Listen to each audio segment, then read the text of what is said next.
All right, friends, chapter 47. We're so close to the end. The sun was up and Stanley's heart was still beating. There were 8 lizards in the hole with him. Each one had exactly 11 yellow spots.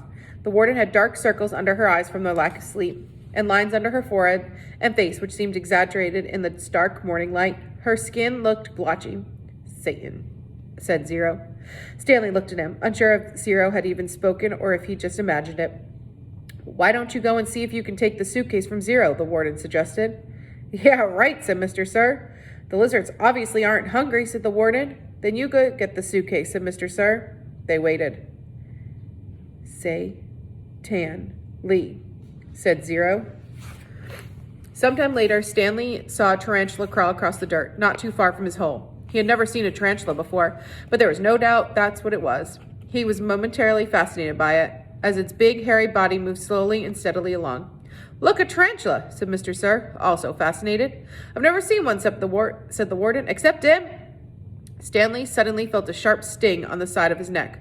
The lizard had bitten him. However, it was merely pushing off. It leapt off Stanley's neck and pounced on the tarantula. The last Stanley saw of it was one hairy leg sticking out of the lizard's mouth. Not hungry, huh? Said Mr. Sir. Stanley tried to return to the snow, but it was harder to get there when the sun was up. As the sun rose, the lizards moved lower in the hole, keeping mainly in the shade. They were no longer on his head and shoulders, but had moved down to his stomach, legs, and feet. He couldn't see any lizards on Zero, but believed there were 2 between Zero's knees, shaded from the sun by the suitcase. How are you doing? Stanley asked quietly. He didn't whisper, but his voice was dry and raspy. My legs are numb, said Zero. I'm going to try and climb out of the hole, Stanley said. As he tried to pull himself up, using just his arms, he felt a claw dig into his ankle. He gently eased himself back down. Is your last name your first name spelt backward? Zero asked. Stanley stared at him in amazement. Had he been working on that all night? He heard the sound of approaching cars. Mr. Sir and the warden heard it as well. You think it's them? Asked the warden. It ain't the Girl Scouts killing cookies, said Mr. Sir. He heard the cars come to a stop, and the doors open and shut. A little while later, he saw Mr. Podansky and 2 strangers coming across the lake. One was a tall man in a business suit and a cowboy hat. The other was a short woman holding a briefcase. The woman had to take 3 steps for every 2 taken by the man. Stanley yelled at, she called, moving out ahead of the others. I suggest you don't come any closer, said Mr. Sir. You can't stop me, she snapped. Then took a second glance at him, wearing pajama pants and nothing else. Well, get you out of here, Stanley, she said. Don't you worry. She appeared to be Hispanic with straight black hair and dark eyes. She spoke with a little bit of a Mexican accent, trailing her R's. What in tarnation? The tall man exclaimed as he came up behind her. She turned on him.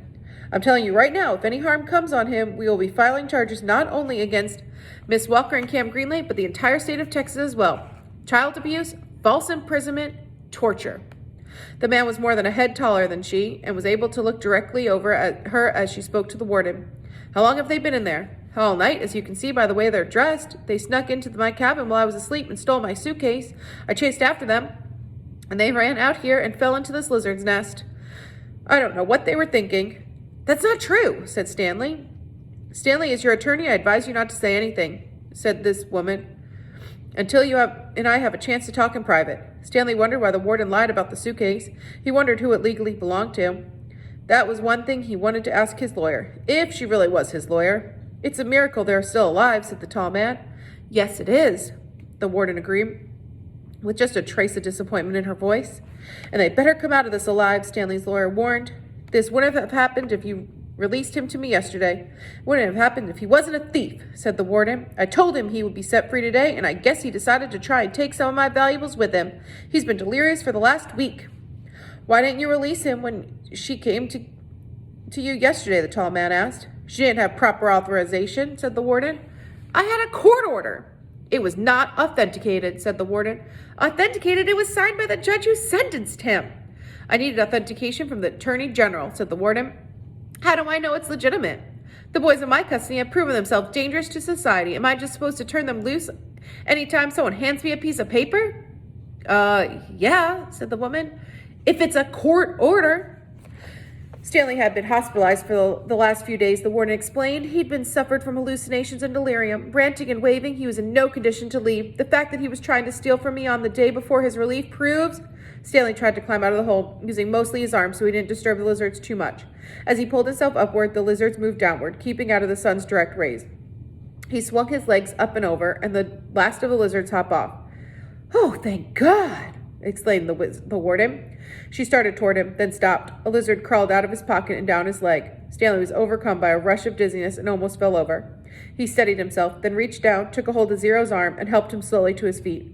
Zero still held the suitcase. The lizard, which had been hiding under it, scurried quickly into the hole. Stanley and Zero staggered away. The warden rushed to them. She hugged Zero. "Oh, thank God you're alive," she said as she tried to take the suitcase from him. He jerked it free. "It belongs to Stanley," he said. "Don't cause any more trouble," the warden warned. "You stole it from my cabin and you've been caught red-handed. If I press charges, Stanley might have to return to prison. Now I'm willing, in view of all the circumstances, too." "It has his name on it," said Zero. Stanley's lawyer pushed past the tall man to have a look. "See?" Zero showed her. "Stanley Yelnats." Stanley looked too. There, in big black letters, was Stanley Yelnats. The tall man looked over the heads of the others at the name of the suitcase. "You say he stole it from your cabin?" The warden stared at it in disbelief. "That's She couldn't even say it. And that's it for chapter 47.